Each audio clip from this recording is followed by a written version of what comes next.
Dang, I need to get a new job. God!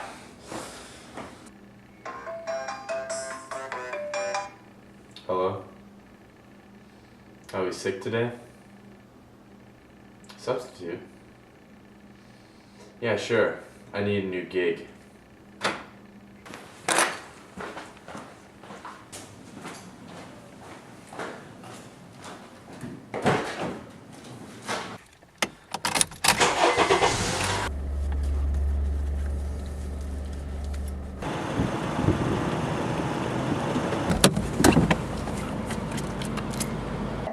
I just don't know what I'm doing wrong.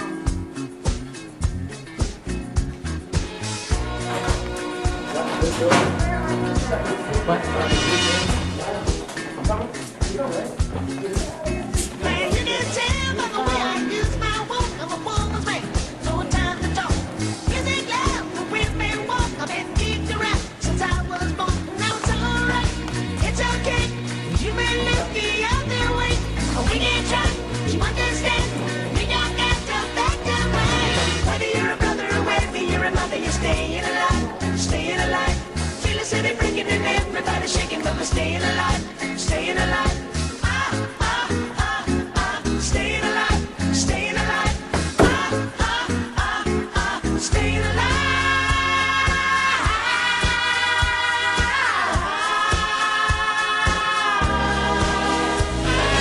Good morning, class. I'm your substitute, Brent Murray,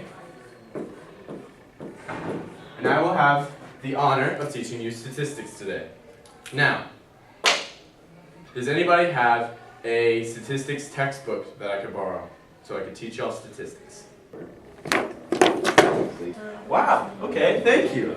All right, statistics for dummies, fantastic. All right, what is there to learn about in here? Okay, hypothesis tests. All right, well, let's start off with the basics. It says that the basics are the null hypothesis. All right, so what is a null hypothesis? Because I have no idea. Now, the thing that you have to remember about that null hypothesis is that it does not involve equality. So, no. It's big X. Does not involve that. Yes, miss. Actually, null hypothesis only uses equality. Next thing that it has up here is the alternative hypothesis. Now, the alternative hypothesis, now the thing about the alternative hypothesis is that it does have equality. Alright?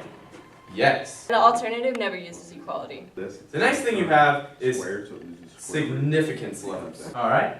And this is represented by the Greek letter beta. The significance level is actually represented by alpha, not beta. And alpha represents the probability of a type 1 error, while beta represents the probability of a type 2 error. A type 1 error is when you reject the null when it's actually true, and a type 2 error is when you fail to reject it when it's actually false. Before you start a hypothesis test, you have to meet some conditions. Include, but are not limited to, normality, whatever that means, randomness,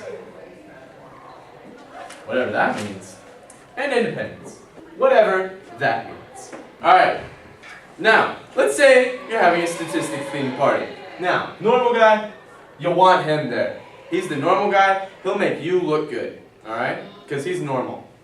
Okay, the random guy, you definitely don't want him there. He's a big X. You don't want him there. He'll make you look foolish. Alright, let me tell you something about independence. I like my hypothesis tests like I like my women. Strongly normal and independent. For the conditions, normal actually means the sample distribution has to be approximately normal. Random means the sample obtained should be by a random method, and independent means the individual observation should be independent. That is all I have to say about hypothesis tests. Now let's just go over some general terms. I learned these statistics terms in my small college in Missouri. Alright? Correlation. What do I know about correlation? Well, I can tell you one thing. Correlation is directly associated with causation.